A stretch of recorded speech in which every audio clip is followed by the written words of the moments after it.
Halo, saya Denis dan kali ini saya akan membahas mengenai sebuah peristiwa yang terjadi di Eropa yakni Revolusi Prancis.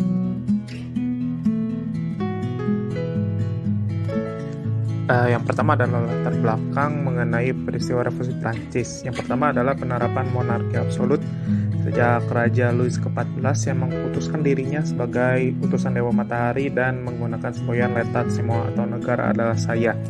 Nah, semboyan ini awet sampai pemerintahan Louis ke-16. Yang kedua adalah penggolongan masyarakat Perancis menjadi 3 golongan sosial, yakni golongan bangsawan, golongan agamawan, dan rakyat biasa, sehingga nantinya terjadi diskriminasi sosial. Nah, yang ketiga adalah sifat hedonisme para kaum bangsawan, yakni menghamburkan uang hasil pajak masyarakat. Seperti kita lihat, banyak sekali bangsawan-bangsawan yang menghabiskan uangnya demi kepentingan pribadi dan tidak melihat kondisi masyarakat.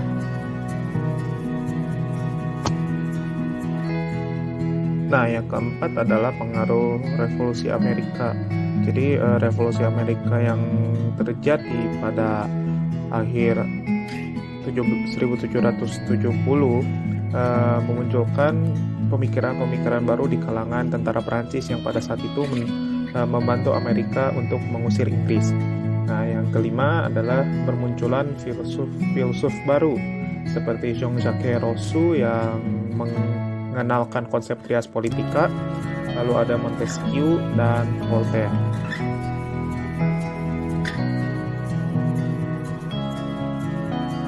Nah, selanjutnya adalah lini masa atau timeline dari Revolusi Prancis.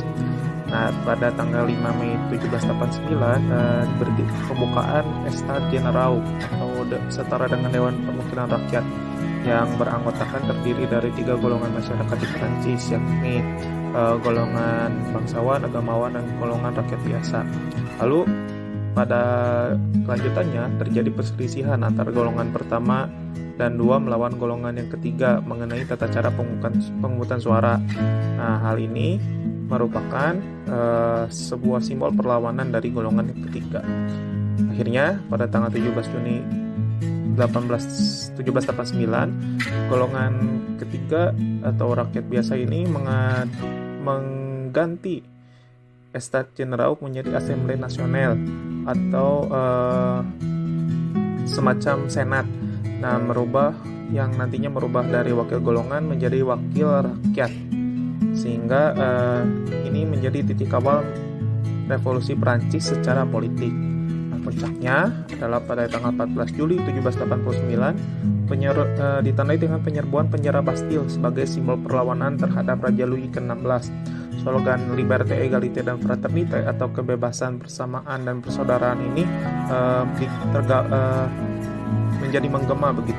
Nah, revolusi ini berhasil menggulingkan Raja Louis ke-16 dan nantinya Raja Louis XVI bersama istrinya yakni Marie Antoinette. Lalu apa yang terjadi setelah revolusi Prancis ini?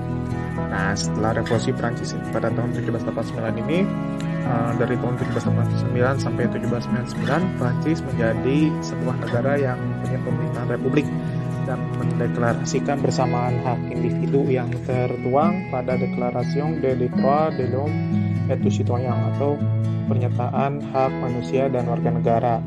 Nah, namun pada pemerintahannya terjadi pasang surut, dan pada tahun 1799 pemerintahan yang ajeg adalah pemerintahan konsulat yang dipimpin oleh Napoleon Bonaparte, dan selanjutnya nanti Napoleon merubah bentuk negara menjadi kekaisaran dan mengangkat dirinya sendiri sebagai kaisar.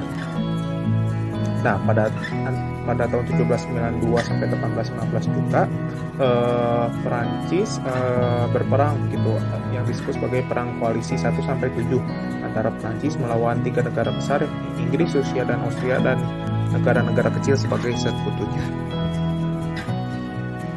Nah, lalu terakhir adalah bagaimana dampak revolusi Prancis ini. Yang pertama adalah tersebarnya paham nasionalisme dan liberalisme di seluruh Eropa.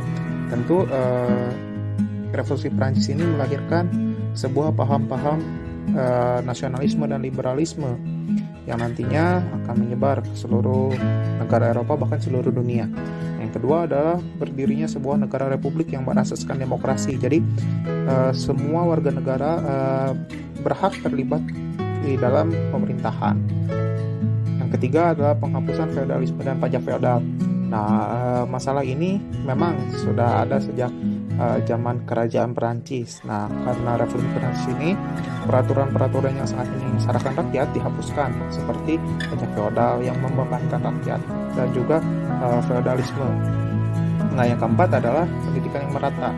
Nah, karena revolusi Perancis ini menanamkan paham kebebasan, sehingga semua warga negara berhak dan bebas mendapatkan pendidikan. Ya, hanya sekian yang dapat saya sampaikan mengenai materi revolusi Prancis. Sampai berjumpa di video selanjutnya.